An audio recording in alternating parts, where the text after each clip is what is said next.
Tes yeux verront le roi dans sa beauté. Ils contempleront le pays lointain. Ésaïe 33, 17. Nous avons une espérance. Nous verrons notre Seigneur dans sa gloire. Nos yeux verront le roi de gloire.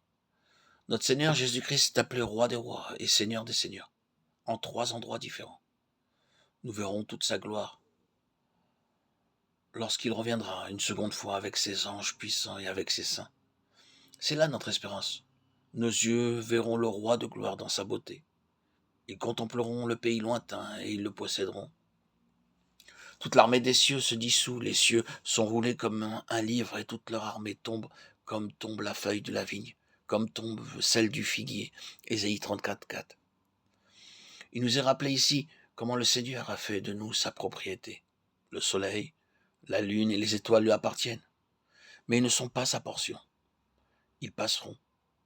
Psaume 102, 27. Tout comme nous nous débarrassons d'un vêtement sale après usage. Lorsque nous achetons un vêtement, nous en prenons soin pendant 2 ou 3 mois, mais quelle que soit sa qualité, un jour, il sera vieux. Or, quand les vêtements sont usés ou déchirés, après avoir été portés longtemps ou qu'ils sont usés pour d'autres raisons, nous les jetons. Cependant, nous sommes très précieux devant Dieu.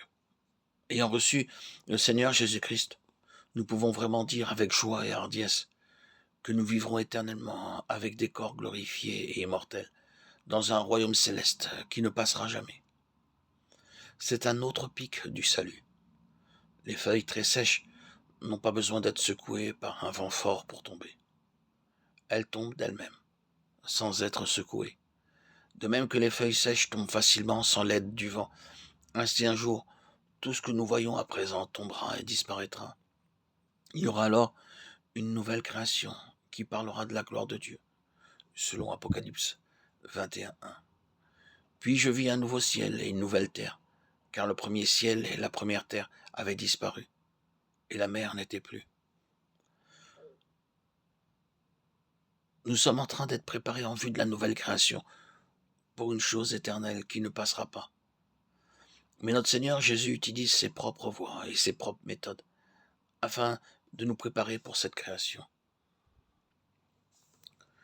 Le désert et la terre aride se réjouiront. Le lieu stérile sera dans l'allégresse et fleurira comme la rose.